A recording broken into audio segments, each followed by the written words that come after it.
On April 9, 2014, the House Ways and Means Subcommittee on Trade held an hour-and-a-half-long hearing on trade implications of U.S. energy policy and the export of liquefied natural gas.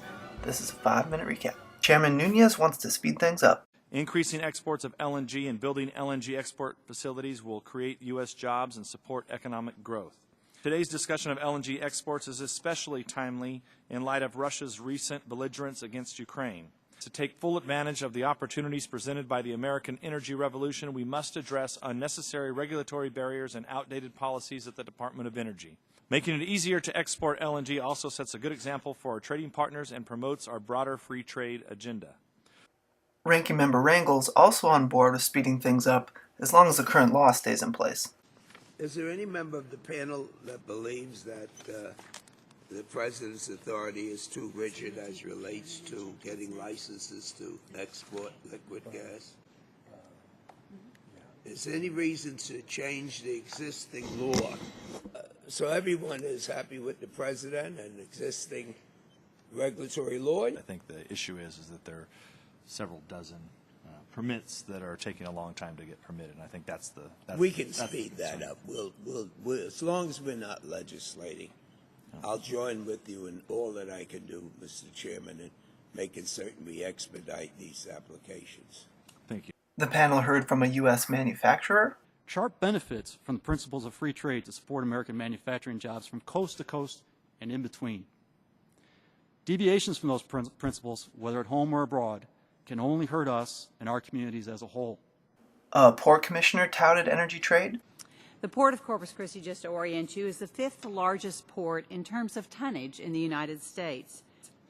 Historically, we have been an importer of heavy crude, but in the past year, the Port of Corpus Christi has become, as many ports have, a major exporter. One panelist argued for a slow DOE approach. The Department of Energy must continue its public interest assessment of proposed liquefied natural gas export applications. The following 4 criteria are essential. First, assess the impact of additional LNG exports on natural gas prices and electricity costs. Second, evaluate the impact of higher natural gas prices on U.S. manufacturing. Third, determine the climate impacts of increased natural gas production. Fourth, are there other options that can deliver natural gas cheaper, faster, and more securely? And the panel had an analyst talking geopolitics. You know, when we were looking out into the future and it was imports as far as the eye could see, we argued with everybody around the world that they should be exporting and trading, freely trading and producing their resources to the best of their economic capability. And that was to shore up everybody's, energy security. I would hope that when we're on the flip side of that equation, we still mean that. We heard some argument that LNG exports could aid domestic LNG use. In Washington State, there is a growing interest in LNG-powered vessels. There's the lack of supply of the LNG is in fact slowing down the ability to use LNG for transportation. When the infrastructure exists, this is infrastructure on our continent, which is plugged right in here to the local gas supply that can easily be used to provide local needs as well. The panel discussed permits needed beyond just the DOE. One estimate I saw said it would cost up to $200 to $300 million to complete the FERC permitting process. Could you please describe that process? And the process takes years. The one that we've been engaged with from the port's perspective we've been involved with this for several years, maybe 3. This winter's supply disruptions remain a major sticking point.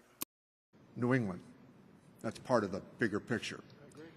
And part of the bigger picture is what happened to heating bills this year in New England. And rather than ask the question on whether we should ship this fuel overseas, maybe we should first ask ourselves whether or not all Americans can partake in cheap natural gas. Domestic manufacturing is another frequent objection. Obviously, increase in exports will be great for the producers, but what's it going to mean ultimately for the American consumer, both residential and business? And I think we're going to need to look at that a lot closer. Members from oil country remain the biggest supporters of exports. We are now on the verge of a major revolution, and this is just the very beginning.